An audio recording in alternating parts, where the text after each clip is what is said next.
다시 말씀 보시겠습니다. 오늘 주신 하나님의 말씀은 에스겔 20장 1절부터 9절까지 말씀입니다. 에스겔 20장 1절부터 9절까지 말씀, 우리 한 목소리로 합독하겠습니다. 일곱째, 다섯째 달, 열째 날에 이스라엘 장로 여러 사람이 여호와께 물으려고 와서 내 앞에 앉으니 여호와의 말씀이 내게 임하여 이르시되, 인자야, 이스라엘 장로들에게 말하여 이르라. 주 여호와께서 이렇게 말씀하셨느니라. 너희가 내게 물으려고 왔느냐? 내가 나의 목숨을 걸고 맹세하거니와 너희가 내게 묻기를 내가 용납하지 아니하리라. 주 여호와의 말씀이니라. 인자야, 내가 그들을 심판하려느냐? 내가 그들을 심판하려느냐? 너는 그들에게 그들의 조상들의 가증한 일을 알게 하여 이르라. 주 여호와께서 이같이 말씀하셨느니라. 옛날에 내가 이스라엘을 택하고 야곱의 집의 후예를 향하여 내 손을 들어 맹세하고 애굽 땅에서 그들에게 나타나 맹세하여 이르기를 나는 여호와 너희 하나님이라 하였노라. 그날에 내가 내 손을 들어 그들에게 맹세하기를 애굽 땅에서 인도하여 내어 그들을 위하여 찾아 두었던 땅, 곧 젖과 꿀이 흐르는 땅이요 모든 땅 중에 아름다운 곳에 이르게 하리라 하고, 또 그들에게 이르기를 너희는 눈을 끄는 바 가증한 것을 각기 버리고 애굽의 우상들로 말미암아 스스로 더럽히지 말라. 나는 여호와 너희의 하나님이니라 하였으나 그들이 내게 반역하여 내 말을 즐겨 듣지 아니하고 그들의 눈을 끄는 바 가증한 것을 각기 버리지 아니하며 애굽의 우상들을 떠나지 아니하므로 내가 말하기를 내가 애굽 땅에서 그들에게 나의 분노를 쏟으며 그들에게 진노를 이루리라 하였노라. 그러나 내가 그들이 거주하는 이방인의 눈앞에서 그들에게 나타나 그들을 애굽 땅에서 인도하여 내었나니 이는 내 이름을 위함이라. 내 이름을 그 이방인의 눈앞에서 더럽히지 아니하려고 행하였음이라. 아멘. 우리는 인생을 살면서 받은 수많은 복들이 있습니다. 그 중에 가장 큰 복은 무엇일까요? 건강일까요? 물질일까요? 아니면 좋은 사람들일까요? 이런 건강도 물질도 좋은 사람들도 물론 귀한 은혜고 귀한 복입니다. 그러나 성경은 분명 이렇게 말씀하고 있습니다. 인생이 가장 받을 수 있는 큰 복은 하나님을 나의 하나님으로 만난 것입니다. 출애굽기 6장 7절의 말씀인데요. 너희를 내 백성으로 삼고 나는 너희의 하나님이 되리니 나는 애굽 사람의 무거운 짐 밑에서 너희를 빼낸 너희의 하나님 여호와인 줄 너희가 알지어다. 이렇게 말씀합니다.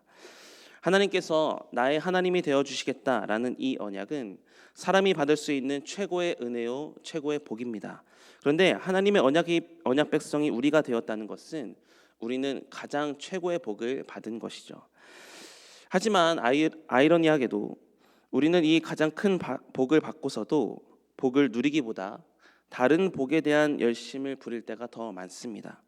특히 그리스도인이라고 말하는 자들 역시도 예외가 아니라는 것에 문제의 심각성을 느껴야 되는데요. 성도들 가운데서도 복의 근원이신 하나님을 외면하거나 하나님의 말씀을 즐겨 듣지 않으려는 모습을 보인다라는 겁니다. 하나님을 나의 하나님이라고 입술로 고백은 하고 있지만 실상은 나의 삶의 현장에서 하나님을 외면하거나 하나님의 말씀이 아닌 내가 생각한 대로 행동하는 경향이 얼마나 많은지요. 오늘 본문은 바로 이 문제를 지적하고 있는 것입니다. 오늘 본문이 기록된 이 에스겔 20장의 말씀은 바벨론 포로기에서의 상황을 보여주고 있습니다. 에스겔 선지자에게 찾아와 하나님의 뜻을 묻는 자들이 있었어요. 그들은 다름 아닌 이스라엘의 장로들이었습니다. 그러나 이상하게도 하나님은 그 장로들의 질문에 곧바로 대답하지 않으십니다. 이유가 있다라는 건데요. 오늘 보면 8절의 말씀을 읽어보면 그 이유가 이렇습니다. 그들이 내게 반역하여 내 말을 즐겨 듣지 아니하고 그들의 눈을 끄는 바 가증한 것을 각기 버리지 아니하며 애굽의 우상들을 떠나지 아니하므로 내가 말하기를 내가 애굽 땅에서 그들에게 나의 분노를 쏟으며 그들에게 진노를 이루리라 하였노라. 이렇게 말씀합니다. 이스라엘에서 장로라는 직분을 얻었다라는 것은 육적으로도 본을 보여야 되는 자리이고 영적으로는 리더의 자리라는 건데, 그런 장로들 역시도 하나님의 말씀 듣기를 즐겨 듣지 아니했고 과거에도 그렇고 여전히 우상 숭배와 배신으로 가득하고 있다라는 겁니다. 그러면서도 하나님의 말씀을 들으려고 하는 그 마음속 깊은 곳을 들여다보면 결국 하나님을 자기의 유익을 위한 도구려 삼으려 했다라는 것을 알 수 있다라는 것이죠. 그러므로 하나님께서 이 지금 장로들에게 침묵하시는 이유는 하나님이 나의 하나님이 되신다 이런 은혜를 값싸게 여기지 말라라고 주시는 하나님의 경고의 메시지다라는 겁니다. 여러분, 분명 하나님을 만나는 것은 은혜입니다. 그러나 하나님을 진정으로 만난 사람들의 특징은 하나님을 내 유익을 위한 도구로 삼는 것이 아니라 내가 그저 하나님의 유익이 되었으면 좋겠다라는 신앙적 열심이 생깁니다. 그럼에도 불구하고 문제는 하나님을 만난 순간부터 내 삶이 하나님의 기쁨이 되는 삶을 살고 싶은데 그 하나님의 원하심대로 사는 것은 세상에서의 부딪힘이 참 많거든요. 하나님의 원하심대로 사는 것, 그것은 곧 세상을 부인하는 일과도 같은데 그러한 삶은 세상에서 인정받고 가치 있게 느껴지지 못하거든요. 그러니 하나님을 알면서도 하나님을 믿는다고 말하면서도 하나님을 부르는 의도가 점점 순수하지 않게 되고 점점 이러한 상황이 지속되면 하나님을 부르는 사람이라 할지라도 하나님이 가증히 여기시는 사람이 되어버릴 수 있다라는 겁니다. 그러므로 예수님께서 하신 말씀을 우리는 기억할 수 있어야 됩니다. 마태복음 7장 21절의 말씀인데요. 나더러 주여 주여 하는 자마다 다 천국에 들어갈 것이 아니요 다만 하늘에 계신 내 아버지의 뜻대로 행하는 자라야 들어가리라. 예수님은 우리가 하나님을 나의 하나님이라고 부른다고 해서 하나님으로부터 모든 은혜를 받는 자격을 주어진다라는 것은 아니라고 말씀하세요. 구원을 받았지만 구원을 받은 자의 마땅한 모습은 나를 구원하여 주신 그 하나님을 위해서 삶의 태도를 바꾸는 것을 이야기합니다. 정말 여러분이 하나님이라 나의 하나님이라고 부르고 산다면 여러분의 삶 역시도 하나님이 원하시는 삶으로 걸맞게 사셔야 됩니다. 하나님께서 거룩하시기 때문에 우리도 거룩하게 살아야 되고요.